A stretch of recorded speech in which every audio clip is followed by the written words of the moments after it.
اسرائیل کا امریکہ سے مدد مانگنا اور امریکہ کا اسرائیل کے لیے اس جنگ میں کودنا، یہ کیا اسرائیل کی شکست کو ظاہر نہیں کرتا؟ اور اگر 2 ہفتوں کی بات آپ 2 دن میں فیصلہ لے لیں تو اس کے پیچھے کیا سٹوری ہو سکتی ہے؟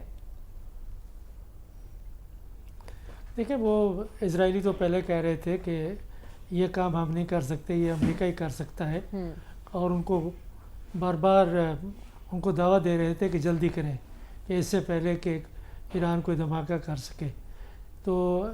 شکست کی باتیں تو میں نہیں سمجھتا کہ ان کو شکست ہوئی ہے، بلکہ یہ ہے کہ ہمیشہ کی طرح سے اسرائیل نے امریکہ کو استعمال کیا ہے، اور امریکہ استعمال ہو گیا ہے کہ ایک چھوٹا سا ملک، بالکل اس میں کوئی شک نہیں ہونی چاہیے کہ امریکہ یہ سمجھتا ہے، اور یہ مغرب میں بھی یہ بیانیہ وہ بنایا جا رہا ہے۔ اب بیانہ بنانے والے آپ کو پتہ ہے کہ ان کے تانے بانے کہاں سے ملتے ہیں۔ جو انٹرنیشنل اسٹیبلشمنٹ ہے، جس میں کہ اسرائیل سے تعلق رکھنے والے لوگ، اور جو امریکہ میں بڑے بڑے ادارے ہیں اور بڑے بڑے سینٹرز ہیں پاور کے، وہ بیانیہ یہ بنا رہے ہیں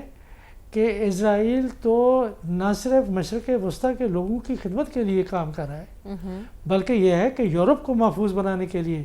امریکہ کو محفوظ بنانے کے لیے، کہ بات میں یہ کہیں گے امریکہ سے کہ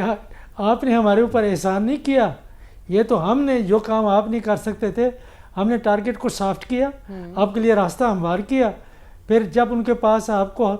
نشانہ بنانے کے لیے کچھ نہیں تھا تو آپ آئے اور آپ نے 4-5 تو نہیں، بہت سارے بم گرا دیے۔ تو یہ ان کو دو کو ہمیشہ میں یہ آپ کے پروگرام میں ہم بات یہی کرتا رہا ہوں، اور دوسرے دوست بھی یہی کہتے رہے ہیں کہ اسرائیل کی جنگ کو اسرائیل کی جنگ نہ سمجھے، اس کے پیچھے مغرب ہے، اس کے پیچھے امریکہ کا استعماری ایک پورا طاقت کا ڈھانچہ موجود ہے، اور وہ ایک اپنے طرز کا ایک جو پولیٹیکل میپ کھینچنا چاہتے ہیں مڈل ایسٹ میں، جس میں کہ ایران کی وہ صورتحال بنانا چاہتے ہیں جو اس وقت اب عراق کی ہے اور شام کی ہے اور مصر کی ہے اور اردن کی ہے اور دیگر ممالک کی ہے۔ تو ایک ہی ملک کھڑا تھا ایک مزاحمت میں، اب دیکھتے ہیں کہ جو انہوں نے ایک بہت مشکل صورتحال میں ایران کو ڈال دیا ہے، اور وہ مشکل صورتحال یہ ہے کہ ان کو کہہ رہے ہیں کہ سرنڈر کریں، کہ امن معاہدے کا مطلب یہ ہے کہ آپ 3 کام نہیں کریں گے۔ ایک، یہ کبھی بھی آپ نیوکلیر ویپنز بنانے کا سوچیں گے نہیں۔ دوسرا، آپ کے بلسٹک مسلز جو ہیں یہ پروگرام آپ ختم کریں گے تاکہ کوئی میزائل اسرائیل تک نہ پہنچ سکے۔ تیسری بات وہ یہ کریں گے کہ آپ کی جو پراکسیز ہیں آپ ان کا خاتمہ کریں گے، یہ کام ختم کریں گے۔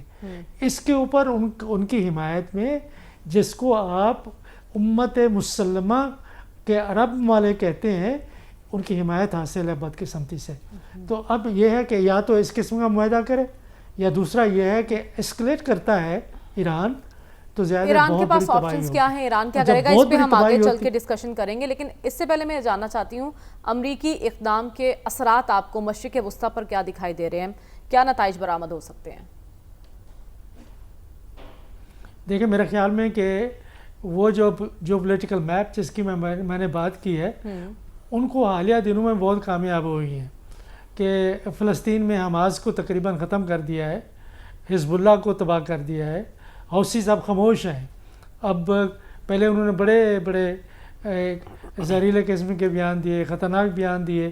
اب خاموشی ہے ان کی طرف سے، ٹھیک ہے، اور ان کے اتحادیوں نے ختم کر دیا۔ ایک اتحادی حکومت تھی شام کے اوپر، وہ ختم کر دی۔ عراق میں ملیشیاز بالکل خاموش ہیں، 19 بیسز ہیں امریکہ کے اس علاقے میں۔ اب دیکھیں کہ یہ میرا خیال ہے کہ دانش مندی کا تو تقاضا یہ ہے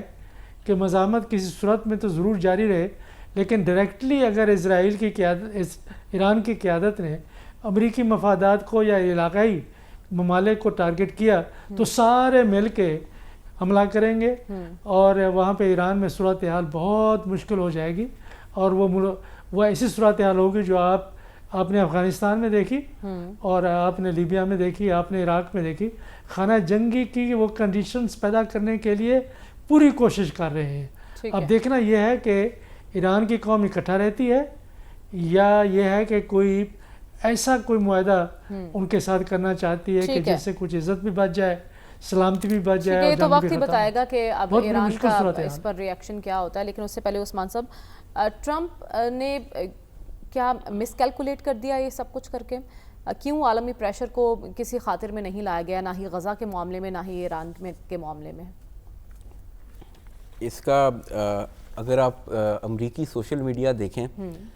तो उस पर एक बड़ी दिलचस्प चीज़ है, जब इलॉन मस्क और डोनाल्ड ट्रंप के दरमियान थोड़ी लड़ाई की सूरत हाल पैदा हुई, जी जी। तो उन्होंने एक ट्वीट किया कि जो एप्स्टाइन फाइल्स हैं, जेफरी एप्स्टीन के जो केसेस की तफसील है, तो उसके अंदर डोनाल्ड ट्रंप का भी नाम है। और ये जो है अब यानी मैं नहीं कह रहा, लेकिन ये अच्छा जेफरी एप्स्टाइन का केस है, वो एक अगर बड़ा ब्रीफली बताइए तो वो एक अमेरिकन फाइनेंसियर या लॉबिस्ट टाइप था,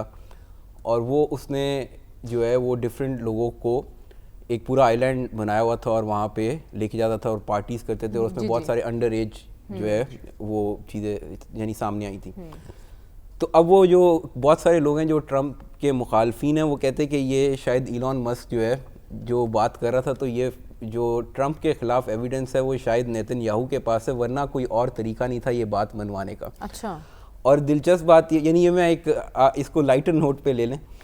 तो, क्योंकि इसकी बात ये कि जो पिछले प्रेसिडेंट गुजरे क्लिंटन, बुश, ओबामा, बाइडन, वो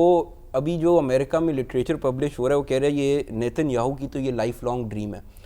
और वो उन्होंने इन सबको भी इतना ही प्रेशराइज किया और उन्होंने रेजिस्ट किया। बल्कि बिल क्लिंटन ने तो एक वो स्टेटमेंट भी दिया है कि नेतन्याहू अपनी पॉलिटिक्स बचाने के लिए हमें इस जंग में घसीटना चाहता है अमेरिका को। लेकिन सदर ट्रंप तो वो है ना जो कहते थे कि मैंने तो तनाज़ात ख़त्म करने, और जो माजी के सदूर है उन पर बहुत तनकीद किया करते थे। असल में उनकी सारी पॉलिसीज़ के ये खिलाफ है ये इकदाम, जो उनके सारे वादे थे। तो इसलिए मैंने आपको कहा कि इसके अलावा कोई और वजह ना लोगों को समझ आ रही है, ना अमरीकियों को आ रही है, ना पाकिस्तानियों को, कि क्या कमज़ोरी ऐसी है कि आपको इसके अंदर कौन सा ऐसा आपका ऑब्जेक्टिव है कि आपको ये काम करना पड़ा। दूसरी बात ये कि एक और चीज़ मैं यहाँ पे मेंशन करना चाहता हूँ, एक जर्नलिस्ट हैं 88 साल के हैं अब माशाल्लाह, सैमुअल हर्ष जो है, उनकी शायद आपको स्टोरीज याद हो, वॉर और टेरर के दिनों में बड़ा वो कवर करते थे अफगान वॉर को, और उन्होंने तकरीबन 3 दिन पहले उनकी एक स्टोरी शाये हुई इन हमलों से पहले। उन्होंने कहा कि मैं 20 साल से जिन सोर्सेज के ऊपर रिलाई कर रहा हूँ इसराइली और अमेरिकन इस्टेब्लिशमेंट के अंदर, उन्होंने मुझे ये बताया है कि ये वीकेंड पे जो है वो इस ईरान के ऊपर बमबारी की जाएगी और अमेरिका जो है वो न्यूक्लियर फैसिलिटीज़ को निशाना बनाएगा। अच्छा, ये उन्होंने 2 दिन पहले शाये की। अब क्योंकि ये आधी स्टोरी सच हो गई है तो मैं इसलिए आपको बाकी आगे की बता रहा हूँ कि इसमें भी सदाकत हो सकती है। दूसरा, उन्होंने कहा कि ये जो वीकेंड इसलिए चूज़ किया गया, ये स्ट्राइक पहले हो जानी थी कि सदर ट्रंप ने कहा कि स्टॉक मार्केट के ऊपर जो है वो इसका शॉक ना आए। अच्छा। यानी एक दिन का गैप आ जाए दरमियान में, तो पूरा होमवर्क करके किया, फाइनेंशियल मार्केट जो है वो शॉक एब्जॉर्ब कर ले, इसलिए उन्होंने कहा कि वीकेंड का टाइम तय किया गया है। ये स्ट्राइक से पहले की स्टोरी है। दूसरी एक और बात उन्होंने बहुत दिलचस्प कही, उन्होंने कहा मुझे मेरे यूएस ऑफिशियल जो है जो सोर्सेज हैं उन्होंने ये बताया है कि नेतन्याहू की असेसमेंट ये है कि इन हमलों के नतीजे के अंदर एक ईरान में अपराइजिंग की सूरत हाल पैदा हो जाएगी और ये जो हुकूमत है ये सर्वाइव नहीं कर पाएगी अगर हम ये कैंपेन जारी रखते हैं। उन्होंने कहा जो अमरीकी हैं यहाँ पे अमरीकियों और इसराइलियों का इख्तलाफ ये है कि अगला जो निज़ाम होगा वो क्या होना चाहिए, रिजीम चेंज में कामयाब हाँ, उनका कहना ये कि अमरीका ये चाहता है कि कोई ऐसी हुकूमत हो जो मॉडरेट हो और थोड़ी सी रिप्रेजेंटेटिव भी हो, यानी हमारी ईरानी अवाम की। लेकिन इसराइल जो है उसका ये मौक़िफ़ है कि हमें पपेट चाहिए, एक पॉलिटिकल पपेट चाहिए ईरान में।